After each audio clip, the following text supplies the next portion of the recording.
আসসালামু আলাইকুম ওয়া রাহমাতুল্লাহ। বিপদে মুমিনের ঈমানি পরীক্ষা কিভাবে নেওয়া হয়? সাধারণত দুনিয়ার জীবনে মানুষ নানা ধরনের পরীক্ষা দিয়ে থাকে, ঠিক তেমনভাবে আল্লাহ সুবহানাহু ওয়া তাআলা তার মুমিন বান্দাদের পরীক্ষা নিয়ে থাকেন। তো চলুন বেশি কথা না বলে আমাদের মূল আলোচনায় চলে যাওয়া যাক।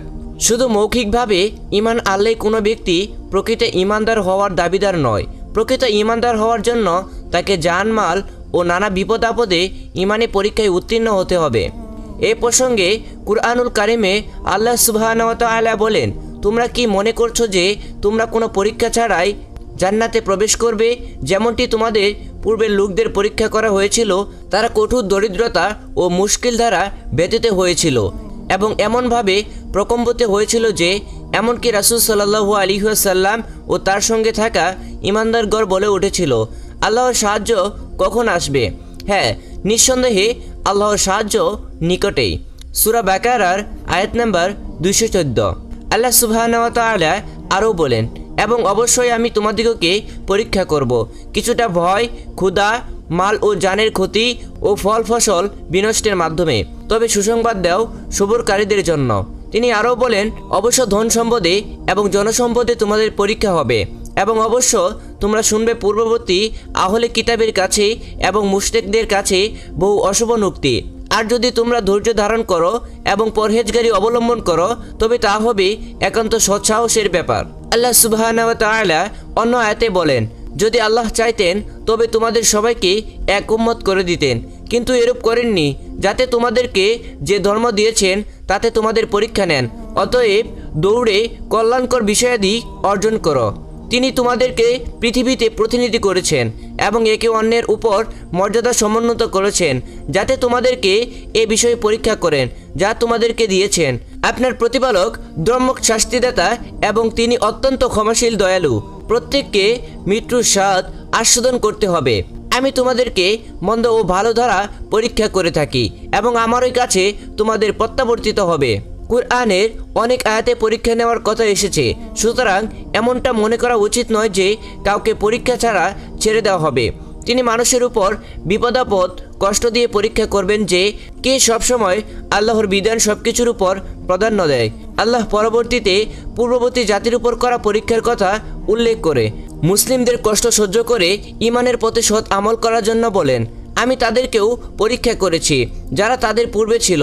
আল্লাহ অবশ্যই জেনে নেবেন যারা সত্যবাদী এবং নিশ্চয় জেনে নেবেন মিথ্যুকদেরকেও। এই সব আয়াত অবতীর্ণ হওয়ার কারণ সম্পর্কে যে বর্ণনা রয়েছে তাতে বলা হয়েছে যে সাহাবা রাসূল সাল্লাল্লাহু আলাইহি ওয়াসাল্লামের নিকট মক্কায় কাফিরদের অত্যাচার ও উৎপীড়নের কথা অভিযোগ করে আবেদন জানালেন যাতে আল্লাহ সুবহানাহু ওয়া তাআলা তাদের সাহায্য করেন। তিনি বললেন, দুঃখ কষ্ট ভোগ করা ঈমানদারের ইতিহাসের একটি অংশ। তোমাদের পূর্বের কোনো মুমিনকে গর্ত করে তার মধ্যে দাঁড় করিয়ে করাত দিয়ে তাকে দুভাগ করে দেওয়া হয়েছে। অনুরূপ লোহার চিরুনি দিয়ে তাদের শরীর হতে গোশত আলাদা করে দেওয়া হয়েছে, কিন্তু এই সমস্ত অত্যাচার তাদেরকে হক পথ থেকে ফেরাতে পারেনি। কুরআনুল কারিমে অন্যত্র বলা হয়েছে, যারা মন্দ কাজ করে তারা কি মনে করে যে তারা আমার হাত থেকে বেঁচে যাবে? তাদের ফয়সালা খুবই মন্দ যারা মন্দ বা খারাপ কাজ করে। শরীয়তের দৃষ্টিতে তাদের কর্ম দেখে এটাই মনে হয় তারা আল্লাহর করায়ত্তের বাইরে বা আল্লাহ তাদের পাকড়াও করবে না। আল্লাহ তাদের সেই ভুল ধারণা প্রকাশ করে বলেন, তাদের সিদ্ধান্ত কত মন্দ, অর্থাৎ আল্লাহর ব্যাপারে তাদের ধারণা সম্পূর্ণ ভ্রান্ত। যখন তিনি সর্বশক্তিমান ও প্রত্যেক বিষয় সম্পর্কে অবগত, তখন তার অবাধ্য হয়ে তার পাকড়াও এবং আযাব হতে বাঁচা কিভাবে সম্ভব? রাসূল সাল্লাল্লাহু আলাইহি ওয়াসাল্লাম বলেছেন, বিপদ ও পরীক্ষা যত কঠিন হবে তার প্রতিদানও তত মূল্যবান। আর আল্লাহ যখন কোনো জাতিকে ভালোবাসেন তখন অধিক যাচাই ও সংশোধনের জন্য তাদের বিপদ ও পরীক্ষার সম্মুখীন করেন। অতঃপর যারা আল্লাহর সিদ্ধান্ত খুশি মনে মেনে নেয় এবং ধৈর্য ধারণ করে, আল্লাহ তাদের উপর সন্তুষ্ট হন।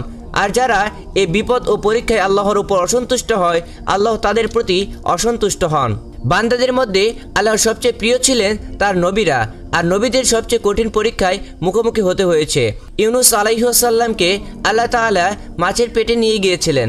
মুসা আলাইহিসসালামকে শত্রুর কুলে লালিত পালিত করেছেন। আইয়ুব আলাইহিসসালামকে কঠিন রোগ দিয়েছিলেন। ইব্রাহিম আলাইহিসসালামকে প্রিয় পুত্রকে কুরবানি করার মতো পরীক্ষা ফেলেছিলেন। ইউসুফ আলাইহিসসালামকে কূপে নিক্ষেপ করেছিলেন। ঈসা আলাইহিসসালামকে শত্রুদের ক্রুশে বিদ্ধ করেছেন। সবচেয়ে বেশি পরীক্ষা নিয়েছেন আমাদের প্রিয় নবী হজরত মুহাম্মদ সাল্লাল্লাহু আলাইহি ওয়াসাল্লামের। 63 বছর বয়সে জীবনের পদে পদে তিনি পরীক্ষা দিয়ে আল্লাহর সবচেয়ে প্রিয় বান্দা ও হাবিব হওয়ার মর্যাদা লাভ করেছেন।